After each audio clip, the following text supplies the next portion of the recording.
warahmatullahi wabarakatuh. Waalaikumsalam warahmatullahi wabarakatuh. Selamat siang anak-anak. Siang. Bagaimana kabarnya hari ini? Alhamdulillah. Sehat ya? Ya. Oke.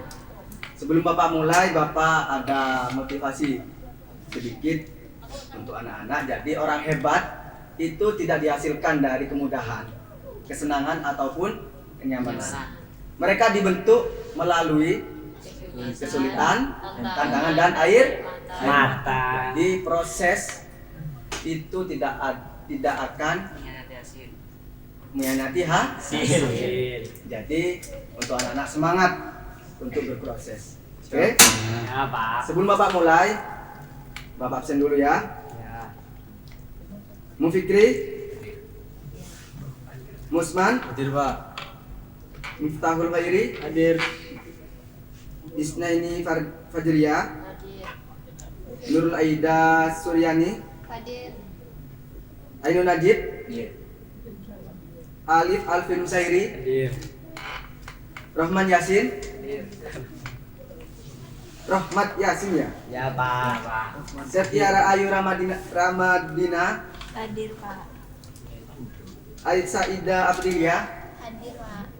Salman Firmansyah. Udah hadir. Kemana? Sakit. Sakit paling. Sakit Pak. Oke. Kasih tahu. Berarti yang tidak masuk hanya satu ya. Ya. Sebelum Bapak mulai, alangkah baiknya baca doa terlebih dahulu. Ya, Pak. Berdoa mulai.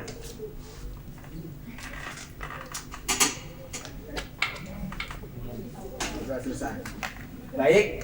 Sebelumnya minggu kemarin Bapak menjelaskan tentang apa? Enggak tahu. Tentang ekonomi. Ada yang tahu tentang ekonomi? Ya, Ya. perangkat yang dibuat untuk menyelesaikan permasalahan perekonomian suatu negara.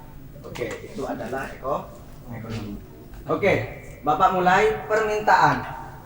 Jadi materi sekarang adalah permintaan dan penawaran. Jadi kita membahas tentang permintaan dan penawaran.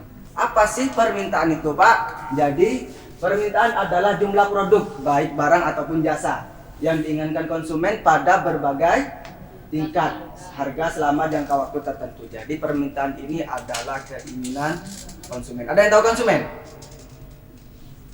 Pembeli, pemakai juga bisa. Jadi permintaan ini terbagi menjadi tiga. Yang pertama permintaan absolut. Jadi permintaan absolut adalah permintaan yang tidak didukung oleh daya beli tetapi merupakan angan-angan. Jadi permintaan absolut ini adalah permintaan yang dia yakin bahwa dia tidak akan memilikinya. Jadi cuma angan-angan. Seperti misalnya Mas Usman ini ingin mempunyai sebuah istana, tapi itu tidak akan terrealisasikan, tidak akan terlaksana, tidak akan dipunyai. Jadi kan hanya sebatas angan-angan. Yang kedua, permintaan potensial. Jadi permintaan potensial adalah akan dengan sejumlah uang yang dimilikinya. Artinya permintaan yang didukung daya beli. Jadi di sini adalah permintaan sesuatu yang kita beli. Ya kita bisa memilikinya tapi dengan usaha seperti menabung dan yang lain-lain. Seperti Mbak Saida ingin membeli Alphard. Nah, itu kan kalau kita sebagai orang biasa kan sangat sulit. Nah, jadi bagaimana kita ingin memilikinya dengan menabung seperti itu. Yang ketiga, permintaan efektif. Jadi permintaan efektif merupakan permintaan terhadap barang ataupun jasa yang dilakukan sesuai dengan daya beli yang dimilikinya. Jadi permintaan efektif ini adalah permintaan jika sampean itu ingin membelinya dan di saat itu sampean mempunyai uang. Jadi langsung terrealisasikan, langsung dimiliki. Sampai di sini permintaan paham? Oke. Lanjut kepada penawaran. Penawaran adalah sejumlah barang atau jasa yang ditawarkan oleh penjual ataupun produsen pada berbagai tingkat harga dan dalam waktu tertentu per hari, per minggu ataupun per tahun. Jadi penawaran adalah barang ataupun jasa yang ditawarkan oleh produsen kepada konsumen. Dan penawaran ini terdapat dua hal. Yang pertama penawaran perseorangan atau individu. Apa sih Pak penawaran perseorangan itu?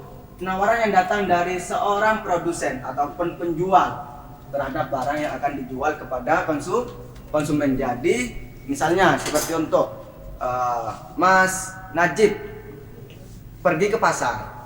Nah, di situ menemukan seorang penjual ataupun toko dan langsung menawarkan kepada Mas Najib. Itu kan satu persatu kan, perseorangan kan, face to face.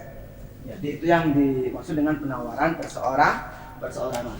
Yang kedua, penawaran kolektif ataupun bersama. Jadi penawaran yang datang dari beberapa produsen ataupun penjual yang akan menjual barang ataupun konsumen. Jadi seperti contoh Mbak siapa? Mbak Aprilia. Iya. Jadi Mbak Aprilia pergi ke pasar. Nah di situ terdapat misalnya tiga toko dan itu ada penjualnya. Nah ketiga penjual ini langsung menawarkan kepada Mbak Aprilia. Jadi bersamaan kan. Itu adalah contoh dari penawaran kolektif ataupun bersama. Sampai di sini paham? Ada yang ditanyakan? Jika tidak ada yang ditanyakan, Bapak kasih tugas sampean pergi ke pasar. Nah, di situ sampean meneliti dengan praktek. Oke? Jadi sampean meneliti bagaimana mempraktekkan dengan permintaan dan penawaran. Baik. Oke? Baik. Sebelum Bapak tutup, lebih baiknya tutup dengan doa ya. Ya, Pak. Iya. Berdoa mulai.